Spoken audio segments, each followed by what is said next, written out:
Hello and welcome to today's episode of Date in a Blink, where we're hosting Bo and Isabelle for a Blink date. What is Date in a Blink, you ask? It's a 10-minute audio-only blind speed date experience. It's also a bit of a social experiment designed to move people beyond looks-based assumptions, curated profiles, and marathon messaging. We at The Blink Date want dating to be fun and inspiring for Blinkers and hope this podcast inspires you to try new ways of meeting people and dating. Will our hand-picked matches find love on these Blink dates? Or will they say goodbye to each other after 10 minutes and never look back? If you're new here, we're so happy you could join us. If you're a regular, we're so glad you've returned. Before we jump into today's Blink date, here's a quick word from our sponsors. If you haven't heard about Anchor, it's the easiest way to make a podcast. Let me explain a bit. It's totally free, and Anchor will distribute the podcast for you so it can be heard on Spotify, Apple Podcasts, and lots of other podcasting platforms. Not only that, but it has creation tools that allow you to record and edit your podcast right from your phone or computer. It also lets you make money from your podcast with no minimum listenership. It's everything you need to make your podcast in one place. Download the free Anchor app or go to anchor.fm to get started. We're here on Date in a Blink today with Bo and Isabelle. I'm going to let you two dive in, but in case it's helpful to get the conversation started, I'm going to leave you with this question. What is the best way to spend a sunny day? Awesome. Isabelle, pleasure to meet you. Do you want to go first or second? I'll go second. Okay. Let's see. The best way to spend a sunny day. Well, I'm definitely someone who likes to get outside and be active. So on sunny days, I'm usually trying to go out, spend the day mountain biking, getting to some place that I've never been before. And then I would probably look to spend, the evening somewhere watching the sunset, and then the kind of a very unique spot is kind of how I'd handle it. I see. Well, I'm kind of very cat-like, so I would find like a sunny spot inside with plumbing and everything, and just kind of curl up with like other furry animals nearby and read. And then I think I would like to go sailing because I live by the water, and yeah, it's really nice to sail outside when it's sunny, potentially get kind of shit-faced and come back inside and eat and read. No, that's awesome. I did live by the water at one point in my life. It's been almost 20 years. But yeah, I'm a water person. It's really nice. Do you want a boat? No, I don't. That would be sweet though. I live nearby a lot of like marina stuff, so there are a lot of places where you can rent or have friends who knows people with boats. So if you were to curl up and read a book, what are you reading right now, or what would you like to start reading soon? What am I reading? I think I stopped briefly because the pandemic's like really affected I guess like my ability to concentrate sometimes. But I like to read both fiction, nonfiction. I think I was reading bestiary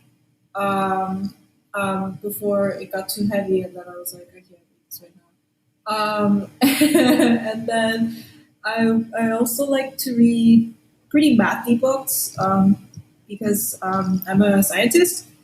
And what else? Those are my usual go-tos. What would be an example of a mathy book, I guess? So I read a lot of like academic papers, so I guess it's not really like a book, but I work in like machine learning areas, so I read a lot of like natural language processing or just general ML stuff. It's usually not, I guess, fun to talk about. Well, machine learning is super interesting, especially like in today's day and age. So it sounds like that's a lot of really interesting things that you get to kind of do. And obviously this whole experience here kind of falls into that bucket in one shape or fashion. That's true. So after a year of kind of being in the pandemic now, what's the one thing you've kind of like felt yourself saying, when this is all over, I'm going to blank? Like, what do you find yourself kind of saying to yourself over and over again for when things just completely open up again? Oh my god, I need to take a vacation, like an actual real vacation. Like instead of like, because if you when you take a vacation when you're working from home and you can't go outside, you end up just couch potatoing, and I don't really count that as a vacation. And that's been like all of my vacation throughout 2020 and 2021. So I think once the pandemic's over, I wanna go to Hawaii and just chill there for like a good 2 weeks, Yeah. and and just sit by the water, do nothing, be in an actual real vacation where you can go outside and just hang out. What about you? Yeah, the same. Get back to traveling. I'd love to get back to Europe again. It's been a while, so I'd love to get over there and to explore. Um, I've definitely found myself wanting to go visit friends and family I haven't seen in a while and just give them a hug, which sounds probably a little weird, but it's kind of one of those things after, being cooped up for a certain amount of time, you start to learn a lot about the things that you're grateful for, that you haven't had a chance to do in quite a while. So I'll be looking forward to seeing people I haven't seen in now, over a year, and, just having that basic like human interaction that I guess we haven't had in quite some time. That's true. That is very true. Yeah, I haven't really like physically hung out with friends in a really long time because I've always seen them on Zoom or something, or we have a group chat. But yeah, it's not the same. Yeah, I guess that's been the one highlight. I have found myself doing a lot of these Zoom catch-ups with a lot of friends, and sometimes it's just one-on-one, and sometimes there's three of us doing happy hours and stuff. I'll be curious if that continues. There's a part of me that does hope that it continues, because there are certain people that I've kept up with more than I had in the past, but it's been an interesting follow-on effect. Yeah, that's actually been pretty nice because I have a lot of really close friends who live really far away from me. But yeah, this is like giving me an excuse to talk to them, which is really nice.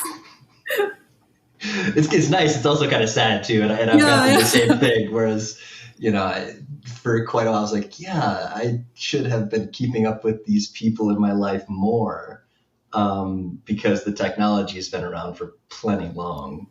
It's just this has really kind of forced it to the front and center. Yeah, you think about distances differently, right? Like, you do. Yeah, it's weird because it's like once, like when I was little, like I would think of distances as something that's like just not comparable in any way. Like I'm just like, okay, well, like I moved to school, so I guess I'm just gonna stop talking to you. Like, but it's not like that anymore because you're just like, is it really though? Like, yeah, it's not an excuse. I don't think anymore. Yeah. Which is true. I lived overseas for quite a while, and where? I lived in Hong Kong for a bit. Oh, nice. Yeah, so and I definitely use that. Now, part of it's a time zone thing, which is still something to get around, but I still talk to my friends a lot in Hong Kong now that everyone's doing the Zoom thing. So I definitely should have made a bigger effort to kind of do that. I've been to Hong Kong like for a conference recently. It was really nice. Yep. Yeah, it's such a beautiful place. It is a beautiful place. It's certainly unlike what most people think it looks like. And I think the culture is a little different than what a lot of people think as well. Was it an AI conference, or what kind of conference did you go to? Yeah, it was an NLP conference. And I think it was like in one of the islands, like Lantau Island. Yeah. That's where we had the conference, and then you could sort of like go to the mainland if you want to, but then you have to have a whole other separate passport process, which I didn't do because so I just stuck around in the island. That was really nice.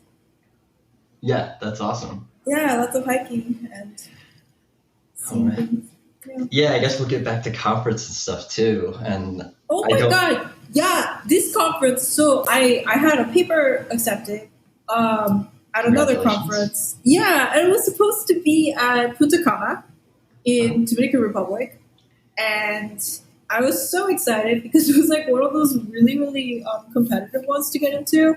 And the very last possible minute, they canceled it and it was virtual. That was really sad. Oh no. I know. That's really a bummer. I'm trying to imagine what an AI conference would be like. I'm just kind of picturing a bunch of people talking about like deep neural networks and stuff, and like weird pairing techniques. Like I have no idea what it would actually be like. It's like I feel like it's an excuse to just hang out. It's like because like to be honest, informational sharing sort of happens offline. So you either read papers or you talk to people. I mean, sometimes it's really nice to just like meet people face to face, but honestly, during the conference time frame, it's really all about like let's go out to eat and let's like get to know you in person, rather than explain this like ridiculously new technology to me in 15 minutes. Like no one's gonna get that. Yeah, it's not really an elevator pitch scenario, I suppose. Yeah. But I guess that's the case with many different conferences. Yeah. What about you? What do you do? I work in real estate investing. Oh, nice. Yeah, I've done a lot of different things. I also come from a mathematics background as well. Gotcha. So I do a lot of like back-end statistical modeling. What's like real estate like? What's like working in real estate like? Oh man, I don't know how I'd really explain what it's like per se. But when you're on the investment side, you look at it just as... At this point in the date, I jumped in to let them know that their date had ended and let them say their farewells. It's not every day that you have two people come to the table that have a mathematics background. It was really cool to learn that Bo and Isabelle shared that in common. It's a major bummer that Isabelle wasn't able to go to a prestigious conference that she was accepted to. The optimist in me hopes that there will be many future conferences that she'll be able to attend, and who knows, maybe she'll have a +1. Tune in to the end of the season to find out. That's all we've got for you today. Shoot us a message on Instagram, Twitter, or Facebook at The Blink Date or at Date in a Blink to let us know what you think. If you want to sign up to participate in Date in a Blink, visit our website at www.theblinkdate.com. In the meantime, thanks for joining for this episode. We hope you enjoyed listening and look forward to talking with you again next time.